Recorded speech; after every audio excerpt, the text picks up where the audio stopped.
handgun in his hand. She asked the kid what he was doing, and he said, "Oh, I'm just shooting small critters." She goes back to her house. She immediately calls 911, but because of the time elapsed, it was about a 10-minute gap from the time she spoke to this child to when she actually called 911. Officers saturated the area. One of the officers that was on the perimeter of that area was stopped, and he heard a pop. When he heard a pop, shortly after his back windshield fell down. It shattered. We have been in the area ever since. We have multiple units out here.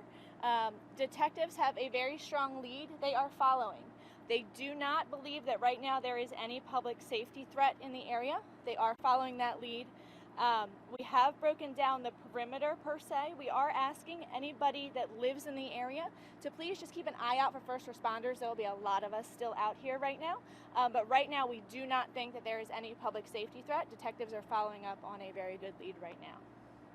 Do you think the young person is inside a residence at this point? Detectives believe they know where he is and that he's not a threat to the public at large, if that makes sense. Can you confirm whether or not he's a kid that should have been in school? Is he, do you know what school he might go to? Do you know anything about him?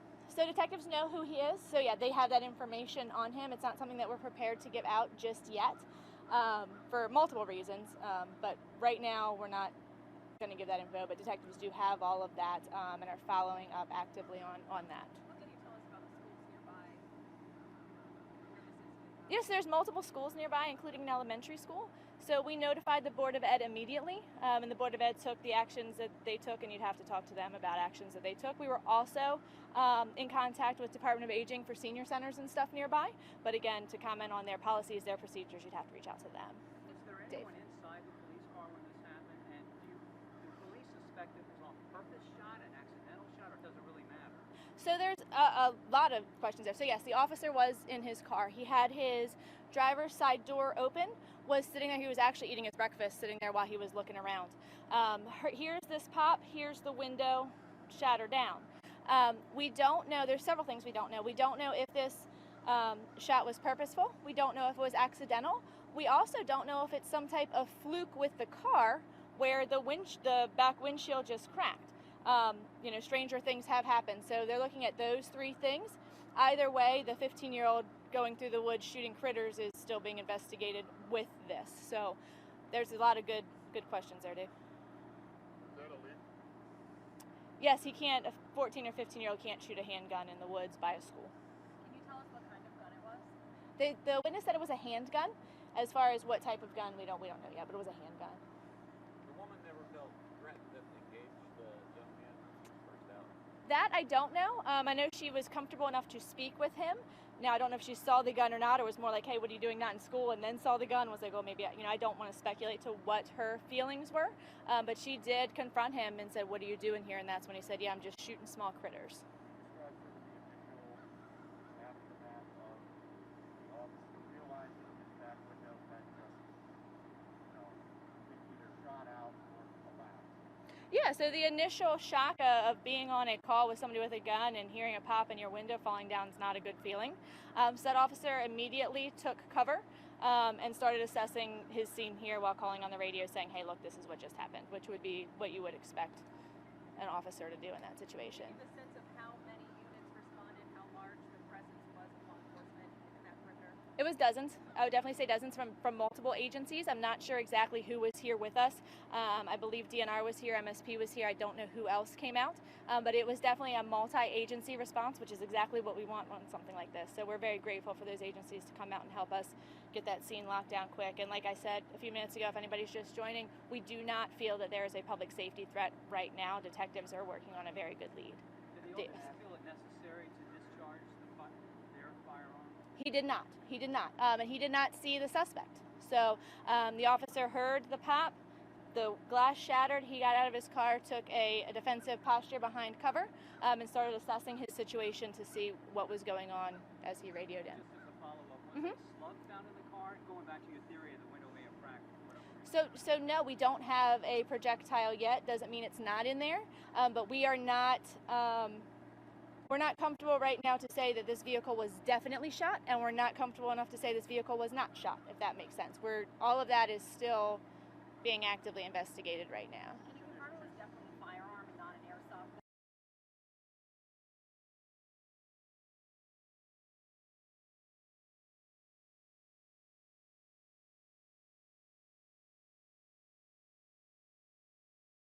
time until we find him and find that weapon. Correct. Good question.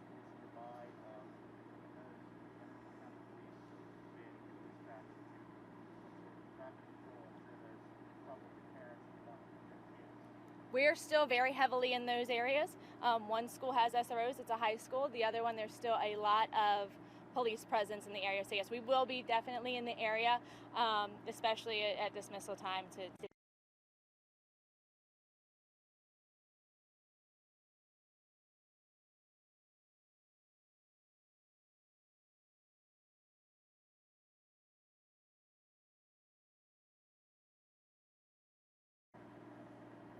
Sorry, I don't have more answers for you guys, but right now it's still pretty fluid out there. If this is a minor, though, I mean, likely will learn identity, or how will this work moving forward? It's going to depend on what charges are filed. So some charges as a minor can be charged as an adult, and then yes, you would. If it's some charges that the minor cannot be identified, then right. But we would be able to update you in that, hey, somebody has, we did close this case, somebody has, we can go that way. And with this strong lead that they're following, is this a minor that is familiar, or police are familiar with this? Yeah, that's what Rachel just asked. I don't know if it's okay, I know it's hard to hear. I don't know if we're familiar with him or not. I know that the detectives are working, they know who he is. So right now, bottom line, could be a shooting, might be a shooting, might not be, no investigation, nobody's hurt, everybody taken to the hospital, and the neighborhood is fine. Absolutely. So that's great, Pete. So a recap here, we are asking people in the area to just use caution because there is going to be a heavy police presence in the area. We do not believe that there is a threat to the public at large right now, the public as a whole. Detectives are working a very strong lead as far as who the child was with the handgun in the woods this morning, and detectives are still actively trying to determine if that police vehicle was shot out or if it was some type of ridiculous coincidence and a mechanical malfunction with that vehicle. How will you let us know when you apprehend the suspect?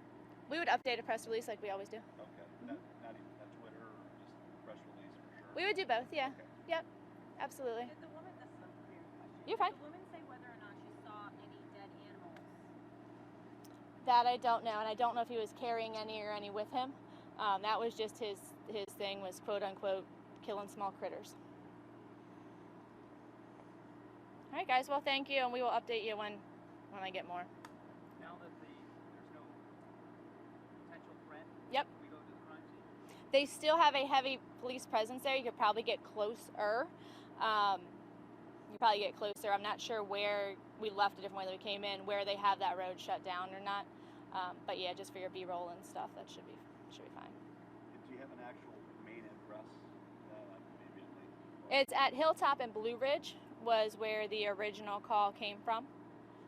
Is there like a trailhead in that area or something? So there's there's a school and then a wooded area, and then on the other side of the wooded area, from my understanding, is like Cape St. Clair Road and that the shopping center with like the Dunkin' Donuts and the Mexican restaurant. I think there's like a supermarket in there too. That backs up to that same wooded area. The area where the officer was when the window cracked was actually off Cape St. Clair Road, not too far from that shopping center. All right, guys, thank you very much.